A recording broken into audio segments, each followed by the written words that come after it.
Hello again, we're looking at the Ki-94-II, the Tier 8 Japanese fighter going down towards the Ki-162-III, which would be the Tier 10 culmination.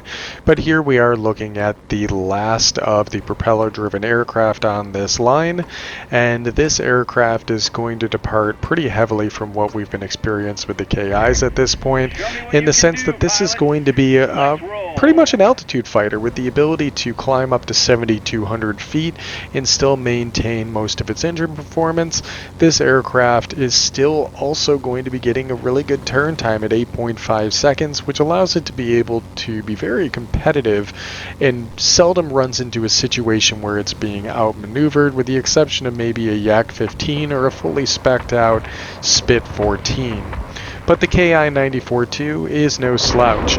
It does get a pretty impressive set of guns on here with two 30mm cannons and two 20s with a pretty decent rate of fire, although they overheat relatively quickly. We're looking at a damage output of 470 damage per second, which is definitely going to be in the solid mid-range for the gun power at this tier. And the engine power isn't too shabby either, with the ability to boost up to 435 miles an hour, which means that you can get to where you need to be on this battlefield. But you can see here we're cruising pretty well at around 280, just kind of tapping that boost. Since I know I can pretty much turn on any aircraft, I'm going to stay at altitude because it'll be easier to turn against altitude fighters, but I do have the ability to get down lower if I have to. We managed to take this center zone. I'm going to bring those guns around and see if I can find an available target. Since I am going to be operating in a dogfighting role, I have zoomed in one mark on my mini-map over here so that way I can see which direction aircraft are facing, so I can see if someone's vectored on my tail.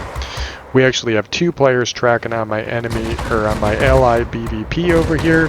They have taken him out, but it looks like this 209 Alpha is in a bad position, and I'm going to go ahead and finish him off. Now there is that multi-roll flying around over here in the Seahawk, but I know I can turn on this platform, so I wasn't too concerned about losing track of him, and he's making a bit of a mistake here in the sense that he thought about turning back, and that little hesitation allowed him to slow down enough for me and my ally to be able to catch up to him and finish him off. This J8M is going to be a massive pain, so really there's no sense in trying to chase him down. I'm just wondering if he's actually going to get close enough for me to get an opportunity to shoot him down. J8Ms are great aircraft in the right hands, and if you can get really lucky with them, but if you just ignore them, most of the time they're going to fail to really get those shells to land or even have that much time on target, because as soon as you get your guns on target, the J8M is going to be knocked out very easily, since it is a very small and low hit point aircraft. This 209 Alpha is back yet again, and he is fairly maneuverable being that he is an altitude fighter. However, he is not going to have anything on our airframe, and I was working in concert with a Yak-15 there.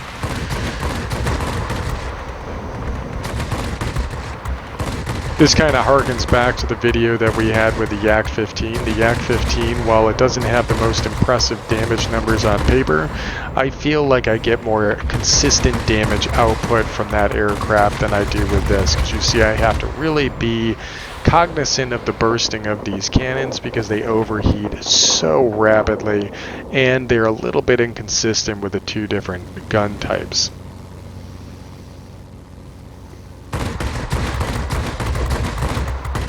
This 1056 is not outside the realm of where I should be operating. I'm just slightly above my optimum altitude right here, and if I was already at this altitude, I probably would have had enough boost to stay on him, and you can easily counter heavy aircraft at this altitude. This Seahawk went in for a head-on, and since I do sport a lot of burst damage and he was low on health, it made sense to hold my track on him even if I knew I was going to be taking some of his 20mm cannon shells right to the face. So just decided to hold my ground and let those guns do their own work. I see that heavy coming in underneath me, but it looks like he is much lower and he isn't that much of a threat. I'm more worried about this 209 Alpha because it is a player and that aircraft can be quite dangerous with its Mark 103 hub cannon and associated 20mm cannons, giving it quite the sustained oomph to go along with that massive hit from the 30mm. Now that he's eliminated, we're looking for another target to go after. Now at this point, the enemy still has the mining plant as well as our command center. And I know that if we allow this to persist, we're going to be at a serious disadvantage. So I'm going to go ahead and head over here to the command center and see if we can help out our team. The enemy does have a set of bombers coming in from this command center into our airfield, but I'm not too worried about that because I can flip an airfield easily enough. As long as I can kill these aircraft and capture this zone before those bombers drop, then we won't need to worry about another bomber flight. We are able to make short work of that 329 because we managed to keep those guns singing properly by not overheating them and pulsating properly with our fire. Trigger discipline is very important with this aircraft, but getting these guns on target on this 109G, if my allies can take out another aircraft, we will have this zone. We still have the airfield at this point. Got him. Alright, we've got both command centers and the airfield. The bombers are inbound on the airfield, but even if they capture that, I feel as though we can fend it easily enough. And our bombers from the other command center are actually over the mining plant right now, which is a good sign for us to try and take that zone. I'm not sure if we have a ground attacker or a bomber over there at this point, but I am hopeful that we're in a good enough position that we can overcome this. A mining plant's effectively going to count as 2 zones because as it ticks over, the amount of points it ends up grabbing is going to be relatively similar to having 2 zones. So you just have to bear in mind that a mining plant, if that's equal to 2 zones, you have to have more than 2 zones in order for you to be able to beat them on the ticker. And since right now they're a little bit ahead, we need to get this airfield to keep us in a good position. We cannot support you any longer. We are at squall line. We are trying to compete with that mining plant getting over. If that thing ticks over one more time, we're pretty much done. But I am in no position to go and capture a mining plant.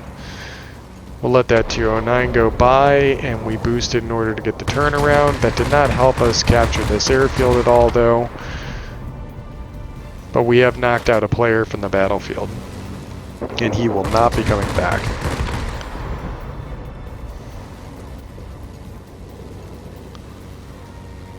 That mining plant took a big hit from the bombers. That's a good sign.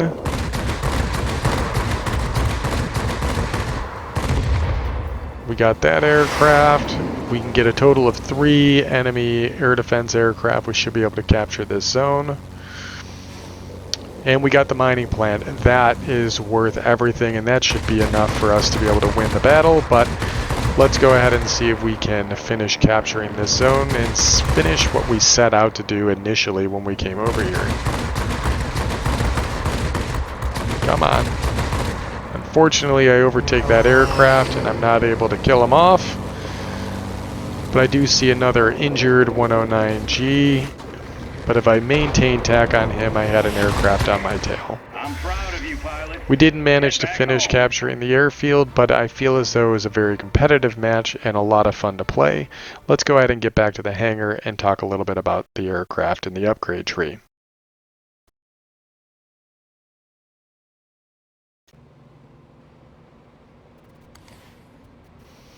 Alright, taking a look at the end results. I mean, we posted a pretty decent score considering. Again, ×2, so we got a lot of credits out of this, and it's tier 8, so there's a little bit of bump there. And are we still, I think we're still inside of the Japanese event, so we're getting a little bit of a bonus there as well.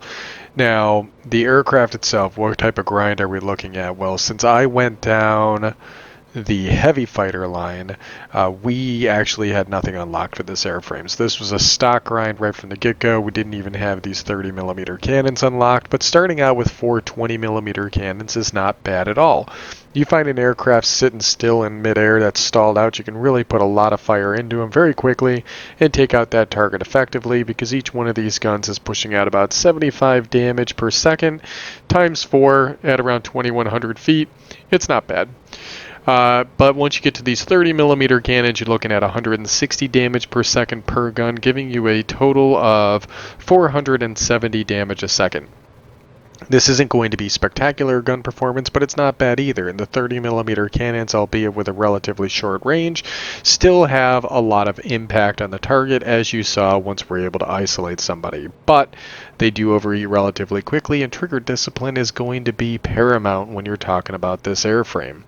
We have yet to fully upgrade the airframe yet, but we're only looking at a loss of 485 horsepower when you get an initial bump of 441 from the first to the second engine. So you are getting some horsepower out of this thing, and maximizing it is going to be nice, but all of this is going to be specific to this airframe. You can see here all the engines are for the Ki-94-II, and this set of 20mm cannons, if we had done the Ki-84, we would have had these cannons from that airframe. And of course, the secondary airframe is specific only to this aircraft. The interesting thing here is that you see this really cool 6-bladed prop design that is actually a result of upgrading from the first to the second airframe, actually. Aside from the hit point bump and the visual difference, there isn't any major changes to the airframe. Going ahead and taking a look at the tech tree when we're looking at this grind, from what I've understood, the Ki-61 and the Ki-84 are where you're going to start getting into the realm of these light fighters down this KI line being very effective. Just to give you an example here, taking a look at the Ki-61, you're going to see that the altitude performance jumps up to 4,900 feet, and you are going to be getting pretty decent gun performance with these 20s and 50 cal machine guns. It's a lot better than just having two 20mm cannons like you see with the Ki-43-II. And then when you get to the Ki-84, which is supposedly one of the best Tier 7 fighters you can have, it's sporting the same guns that we're seeing on the Ki-94-II, and you're seeing a massive altitude performance bump, which allows you to be able to get up to 5,900 feet. I know this isn't the 7,000 that we're seeing on this airframe, but at Tier 7, that's not too bad. And with a service ceiling of 12,467, if I have to go up to a higher altitude in my Ki-84, I have the ability to do that with this airframe. And you're going to get a pretty decent amount of engine power to go along with it, which is going to allow you to be able to get up to those speeds and be able to chase down aircraft fairly effectively at 375 miles an hour. What you're really getting with the Ki-94-II compared to the Ki-84 is going to be more engine power and more altitude performance, because as I stated, this aircraft can get up to 7,200 feet with a service ceiling of 13,780 with an incredible climb rate of 475 feet per second. The airspeed is going to be pretty impressive at 438, which is going to be a major departure from what you've been experiencing going down most of these Japanese turn and burn fighters. It still maintains quite a bit of maneuverability with an 8.5 second turning time, which means that you'll be able to get low to get into those turning fights, but at altitude you're going to be unparalleled. The only thing that's going to be hindering you is the fact that these guns overheat relatively quickly, and the fact that you're going to have a hard time maintaining that speed. With the 6-second boost, you do have some pretty decent acceleration, but you're not going to be able to sustain that 400 miles an hour most of the time, or that 400 plus. Now, I came off of the Ki-93 because I wanted to be able to unlock both lines of aircraft off of a single tech tree, and that's turned out to work best for me, but the stock grind on this airframe was a little bit painful at first, while if you were coming from the Ki-84, you would have already had the 30mm cannons unlocked and probably a pilot to go along with it. Since I opted to keep the Ki-93 and I transferred over my Hayabusa pilot to my J7W1, I am starting over with a brand new pilot in this airframe. If it wasn't for this Japanese March of Nations event going on right now, giving me 1.5 boost on a win, or sorry, is it a 1.5 boost for getting over 5,000 combat points, I believe, to get a little bit more experience on this pilot, I wouldn't have been able to get to the point I am now with having this thing being at 5 skills. Otherwise, I think the best setup for this airframe is going to benefit from the standard setup we normally would use, which would be firefighter, aerodynamic expert, and marksman, because we do have the guns on the wings and we want to be able to get those guns to make contact with the target, so I think that this is a good choice. The toss-up for the next skill is going to be between whether or not you want to maximize that maneuverability with Aerobatics Expert or going with Engine Guru 1. I think I would opt for Engine Guru 1 here, and the reason being is that this aircraft benefits from being able to have that duality of altitude performance, and I'm not too worried about turn performance, because once you get the Tier 8, things start losing a lot of their turning capability, with the exception of the X-15 and so on, and as a result, we can control most of the engagements we can get into based on this very strong altitude performance, and this Engine Guru 1 is only going to give that altitude performance that much more of a bump, because you'll be able to sustain that engine power after you've climbed up to that altitude mark. Anyways, I hope that actually made sense to you guys, because I realize I may be blathering at this point, but this is it. This is the Ki-94-II. I do not intend on keeping this platform. I would like to get the Ki-162s. There are 2 variants of those after this that are going to be jet-powered. The Ki-162-I and then the 162-III. They are going to be operating with 2 30mm cannons and are a bit of a departure from the norm, but it'll be interesting nonetheless to get into those platforms, because really I'm just doing the Japanese line because the culmination of both of these lines are very odd looking airframes, and why not just have them in the hangar, at least as really cool looking hangar queens. Anyways, hope you guys enjoyed the video. I'll catch you on the next one, and I hope you have the best of luck during your March of Nations for the Japanese event.